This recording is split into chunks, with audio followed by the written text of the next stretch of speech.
There's still a lot of scrap metals that is buried in the dump. Old car bodies, roofing iron, anything metal. There's a lot under the landfill. So if you go down to the dump today, there are people who, on the sides, they're still digging this up. And so this, they also sell. There's always money in rubbish. Anywhere in the world, people make money on trash. In Papua New Guinea, it will take some time for people to catch up with this. But in the meantime, we do have some policies. We have some policies like the STARS policy of government, which is a sustainable, responsible, sustainable development policy. If you look at that policy, at the core of it is that, yes, we do need to have development, but it's not, we don't want to have the development industrialization in the same way that many other countries have had, the urban problems and so on and so forth. There are choices that Papua New Guineans can make about preserving some of the good practices, cultural practices here. And if we can do that and get that balance, then I think we really have an opportunity and a way of getting out of this endless cycle of use and throwaway societies. Everything ends up in landfill or on the oceans, all starting to impact on our health, on our well-being, and so on. Papua New Guinea, in terms of waste management, they're still considered a baby compared to other companies. They have regulations, but the implementation still needs to be imposed, and it can start with that. Well, we have to use every method, okay? And education is certainly one thing that needs to be really, really encouraged and emphasized to every citizen in the whole planet. But this is one thing that I wanted to share with you, which is that, you know, governments alone cannot do this. Governments can set that kind of enabling environment. They can even put taxes on things like, you know, cans of beer, cans of consumables, etc. They can charge businesses. Some of those costs will be definitely passed on to consumers, so people start to value the things that the packaging and so on, where it's really needed, and then we start to reuse it. Because if it has a value, then people will sort out their rubbish and they will put cans in one side, they will put plastics in another, and so on, paper in another pile. And you know, these things do have value. They can be recycled, they can be reused, and so on. But it needs governments, but it also needs businesses being more responsible. And it needs, of course, consumers also making active choices.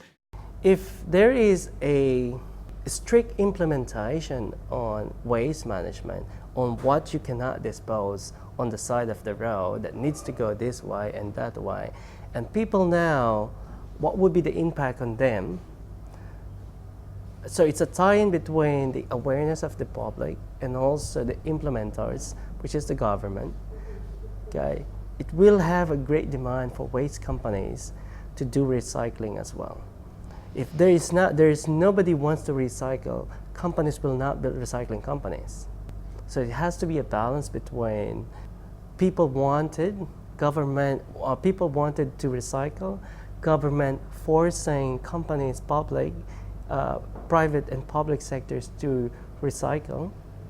There would be a boom industry on waste management in Papua New Guinea, that's for sure. Waste is a consumer issue, and I think the biggest impact that we can do on waste is just by educating consumers so they can at least practice good consumption behavior. Things like using disposable cups, plates at parties. You just create waste. You're better off using reusable plates and cups. Maybe we are at war with marketing. The marketing guru wants you to buy more.